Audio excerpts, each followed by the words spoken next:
22F, stuck at home with parents who keep comparing me to my perfect older sister, Audrey 27F. She's got it all, a great job, a fiancé, a house, and I'm just a struggling freelance graphic designer, barely making it through family dinners without wanting to scream. Okay, so here's my life in a nutshell. I'm 22, female, living with my parents, and working as a freelance graphic designer. Or, as my parents like to call it, a hobby that pays sometimes. I get it, they don't see it as a real career. They keep telling me to find something stable, a job with benefits and a regular paycheck. But I've been trying to make this work. It's not easy, but it's my thing. Then there's Audrey, my older sister. She's 27 and pretty much the definition of success. She's a lawyer, landed a great job right after law school, and is already engaged to a guy who's also super successful. They just bought a house together, a cute little 2-story place with a yard and everything. My parents can't stop talking about it. Every family dinner, it's the same thing. They go on and on about how proud they are of her, how she's made such smart choices with her life. They always find a way to slip in some comment about how it's time I start thinking about my future too. It's not like they say it outright, but the digs are always there. Last week at dinner, my mom went off about how amazing it is that Audrey bought her own place.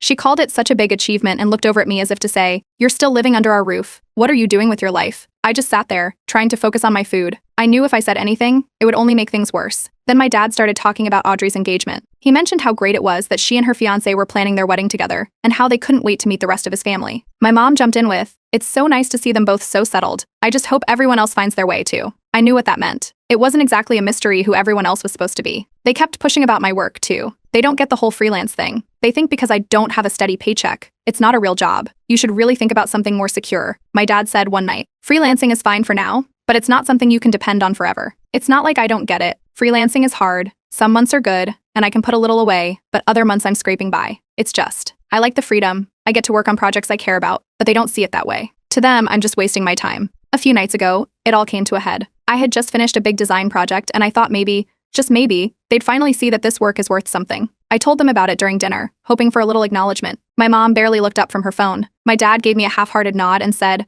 "That's nice, but when are you going to start looking for a real job?" It was like a punch to the gut. I didn't even know what to say, so I just got up and left the table. That night, I was so frustrated. I ended up pouring it all out online. I made a long post on a subreddit about family issues. I didn't think anyone would read it, but it felt good to get everything off my chest. I wrote about how my parents constantly compare me to Audrey, how they make me feel like I'm never enough, and how they don't take my work seriously. I even mentioned how they've been pushing me to find a real job, as if what I do now doesn't count. The next morning, my phone was blowing up. My post had gone viral. Thousands of people commented, sharing their own stories about feeling like the lesser sibling or dealing with parents who don't get their career choices. People told me to hang in there, that I deserved better, and that I should keep doing what makes me happy. For the first time in a long time, I felt like I wasn't alone. And then, of all people, Audrey reached out. She had seen the post. She texted me, saying she didn't realize how tough things had been for me at home. She wanted to meet up and talk. I wasn't sure what to expect, but we met up for coffee a few days later. It was weirdly nice.